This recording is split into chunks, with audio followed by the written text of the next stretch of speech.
ஆத்ம வணக்கம். இன்றைக்கி நம்ம பார்க்க போகிற டாபிக் என்னென்னு பார்த்தீங்கன்னா, நம்ம முகம் எப்படி ரொம்ப தானாகவே அழகாக இருக்கிறதுக்கும், நம்ம மனசு எப்போவுமே காமாக இருக்கிறதுக்கும் என்ன மாதிரி ஒரு ப்ராக்டிஸ் நம்ம பண்ணணுன்றதை நான் இந்த வீடியோவில் உங்களுக்கு சொல்கிறேன். ஸோ பேசிக்கலாக பார்த்திங்கன்னா, எப்போவுமே நம்ம டைம் கிடைக்கும் போதெல்லாம் தனியாக இருந்தாலும் சரி, ஃப்ரெண்ட்ஸ் கூட இருந்தாலும் சரி, ஸ்மைல் மெடிடேஷன் ஒன்று இருக்குது. அதை நீங்கள் ட்ரை பண்ணுங்கள்.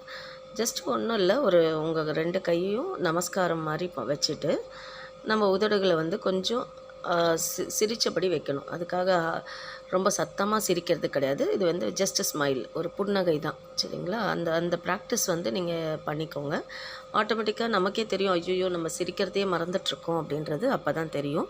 ஸோ டைம் கிடைக்கும் போதோ இல்லை அட்லீஸ்ட் ஒரு நாளைக்கு ஒரு 3 வாட்டியாவது நமஸ்காரம் பொசிஷனில் நம்ம கைகளை வச்சுட்டு உதடுகளை மட்டும் நம்ம ஒரு சிரித்த மாதிரி ஒரு உதடுகளை ஒரு நிமிஷத்துக்கு வச்சு பாருங்களேன். கண்டிப்பாக உங்கள் முகமும் பொலிவாக இருக்கும், அதே நேரம் மனசும் தெளிவாக இருக்கும்.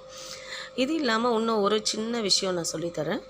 ஸோ நம்ம வெளியில் போகிறோம், இல்லை நம்ம எங்கே இருக்கோமோ அந்த இடத்துல கூட இருக்கவங்கள பார்த்து நம்ம எந்த விஷயத்துக்காகவும் ஐயோ இவங்க நல்லா இருக்காங்க, நம்ம தான் கஷ்டப்படுறோம் அப்படின்ற மாதிரி அந்த தாட்டே வரக்கூடாது.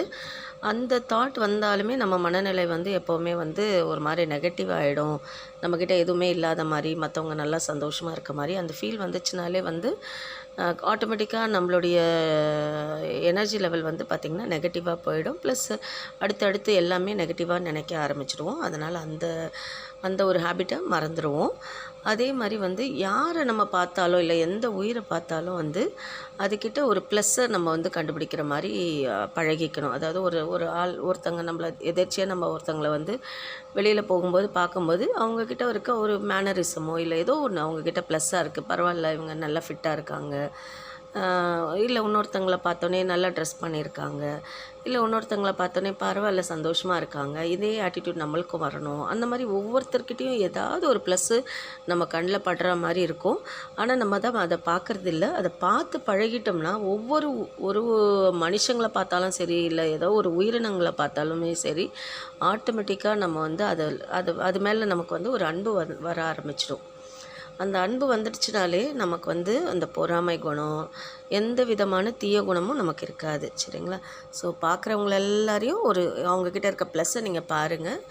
ப்ளஸ் அந்த ப்ளஸ் நம்மக்கிட்ட வரணும்னு நினைங்க. அது வரலனாலும் கவலைப்படாதீங்க, அது ஆட்டோமேட்டிக்காக நீங்கள் பார்க்க வந்துடும். அதே மாதிரி மற்றவங்களோட ப்ராக்ரெஸை பார்த்தோ இல்லை மற்றவங்க நல்லா இருக்காங்க அப்படின்ற மாதிரி அந்த ஒரு டிஸாட்டிஸ்ஃபேக்ஷனை நீங்கள் வளர்த்துக்காதீங்க. Plus smile meditation practice